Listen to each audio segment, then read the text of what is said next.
हरि ओम श्री गणेशाय नमः। श्री सरस्वत्यै नमः।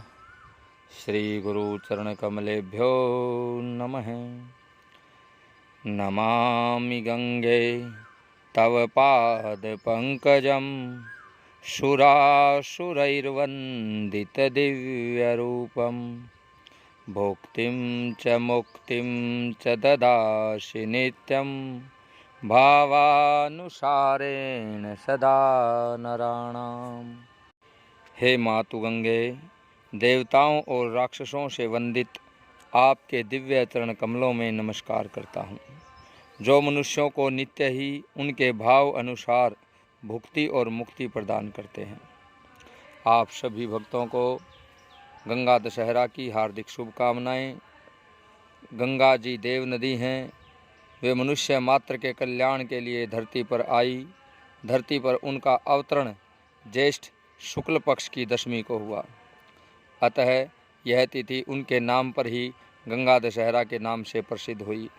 दशमी शुक्ल पक्षे तु ज्येष्ठ मासे बुधे हनि अवतीर्णा यतः स्वर्गाधस्तरक्षे च श्रीद्वरा। इस तिथि को यदि सोमवार और हस्त नक्षत्र हो तो यह तिथि सब पापों को हरण करने वाली है। ज्येष्ठ शुक्ल दशम्यां तु भवेत् सौम्य दिनम यदि गेया हस्तैरक्ष संयुक्ता सर्व पाप हरा तिथि।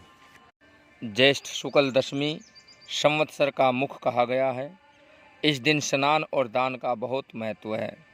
ज्येष्ठस्य शुक्ला दशमी संवत्सरा मुखा समृता तस्याम स्नानम परकोर्वित दानम चैव विशेषतः।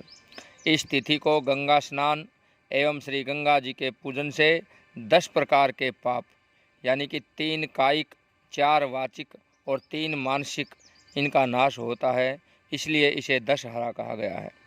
ज्येष्ठे मशीषिते पक्षे दशमी हस्त संयुता हरते 10 पापानि तस्मात् दशहरा समृता। ये ब्रह्म पुराण में लिखा गया है। इस दिन गंगा जी में अथवा सामर्थ्य न हो तो समीप की किसी पवित्र नदी या सरोवर के जल में स्नान, अभय मुद्रा युक्त मकर वाहिनी गंगा जी का ध्यान करके और इस मंत्र से षोडशोपचार से माँ गंगा का पूजन करें। नमः शिवायै नारायण्यै दशहरायै गंगायै नमः। इस मंत्र में नमः के स्थान पर स्वाहा शब्द का प्रयोग करके हवन भी कर सकते हैं।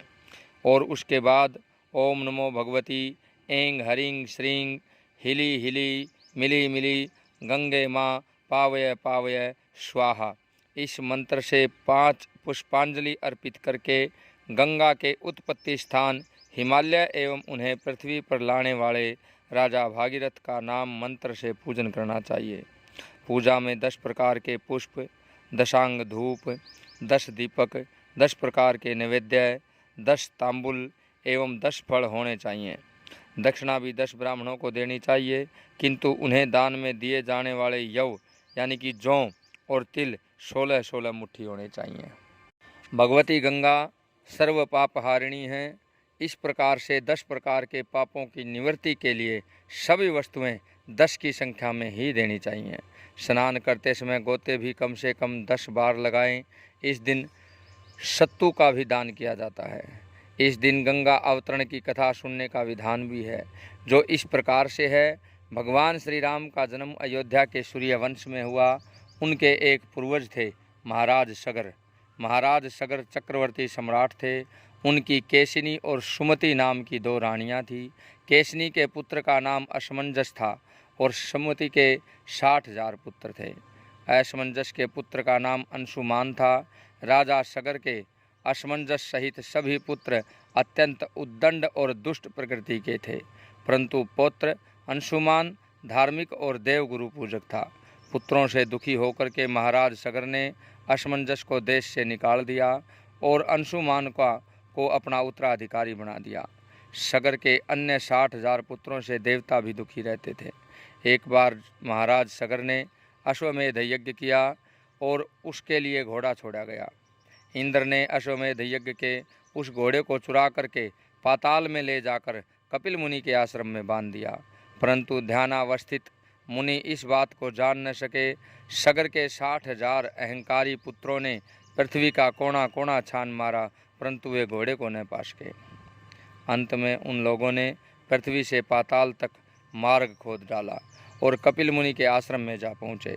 वहाँ घोड़ा बंधा देख करके वे क्रोधित हो गए। शस्त्र उठाकर कपिल मुनि को मारने दौड़े। तपस्या में बाधा पड़ने पर मुनि ने अपने नेत्र खोले। उनके तेज से सगर के 60,000 उदंड पुत्र तत्काल ही भस्म हो गए। गरुड़ के द्वारा इस घटना की जानकारी मिलने पर अंशुमान कपिल मुनि के आश्रम में आए और उनकी स्तुति करने लगे। कपिल मुनि उनके विनय से प्रसन्न होकर के बोले, अंशुमन, घोड़ा ले जाओ और अपने पितामह का यज्ञ पूरा कराओ। ये सगर पुत्र उद्दंड, अहंकारी और अधार्मिक थे। इनकी मुक्ति तभी हो सकती है जब गंगा जल से इनकी राख का स्पर्श हो। अंशुमान ने घोड़ा ले जाकर अपने पितामह महाराज सगर का यज्ञ पूरा किया। महाराज सगर के बाद अंशुमन राजा बने, परंतु उन्हें अपने चाचाओं की मुक्ति की चिंता बनी रही। कुछ समय बाद अपने पुत्र दिलीप को राज्य का कार्यभार सौंपकर वे वन में चले गए तथा गंगा जी को स्वर्ग से पृथ्वी पर लाने के लिए तपस्या करने लगे। तपस्या में ही उनका शरीर अंत हो गया।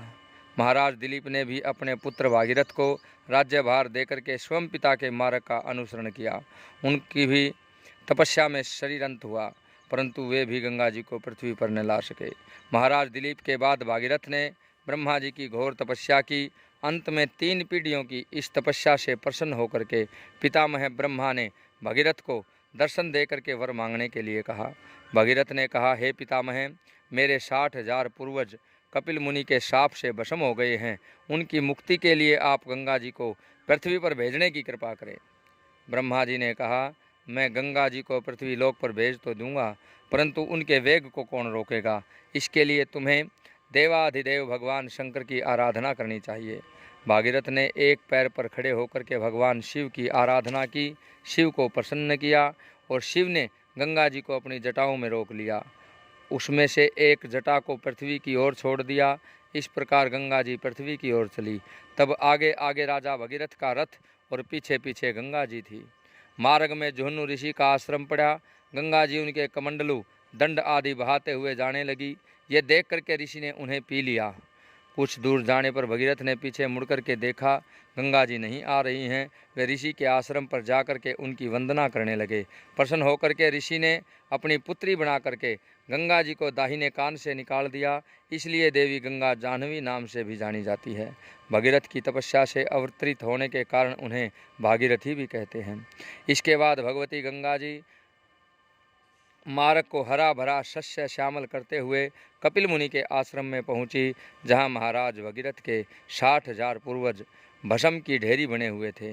गंगा जल के स्पर्श मात्र से वे सभी दिव्य रूपधारी हो दिव्य लोकों को चले गए। इस प्रकार से गंगा का अवतरण हुआ। आप सभी को गंगा दशहरे की पुनः हार्दिक शुभकामनाएं। व सभी को गंगा जी में स्नान, गंगा जी का ध्यान व गंगा जी का नाम अवश्य लेना चाहिए। जय जय श्री राधे, जय जय श्री राधे, जय जय श्री राधे।